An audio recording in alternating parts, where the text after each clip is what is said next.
Several of the main characters in the crucifixion and resurrection story of Jesus did not agree about much of anything, but they did agree about this: the story of Jesus was over.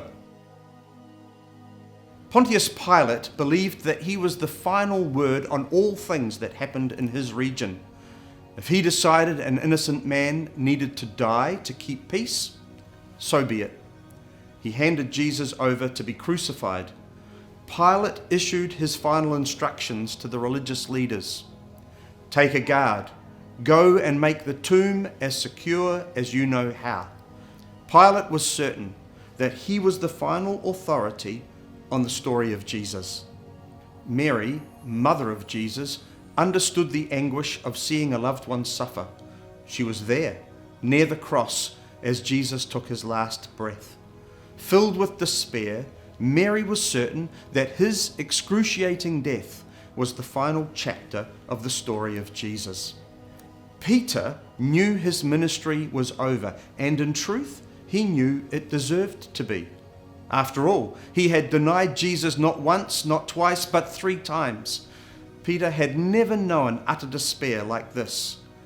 Despite promising his friend and rabbi that even if others denied him, he never would, Peter had lost the ministry that had become his life and joy over the past 3 years.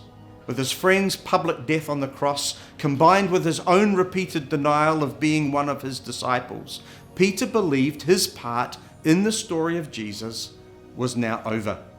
But the story of Jesus was not over, and they each forgot one very important thing: God will always have the final word. On that first Easter morning, when everyone assumed that the whole story of Jesus had already been written, the Heavenly Father wrote the most powerful chapter yet. The large stone was rolled away, the seal was broken, and the guards were overcome with fear. This all demonstrated that no people or power on earth can prevent God from having the final word. Jesus was risen, alive again, and because of that powerful truth, everything changed. Perhaps you're facing challenging situations in your life right now.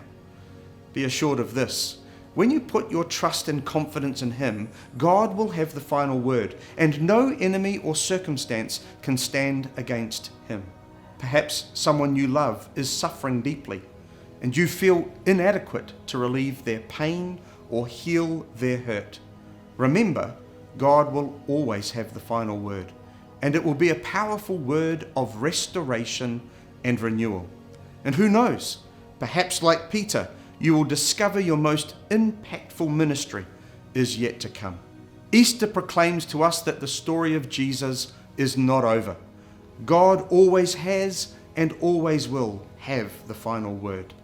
It's a powerful word of grace and hope for the brokenhearted and the hurting. And it's a restorative word, reminding us that no sin is greater than His redeeming grace. Be blessed this Easter.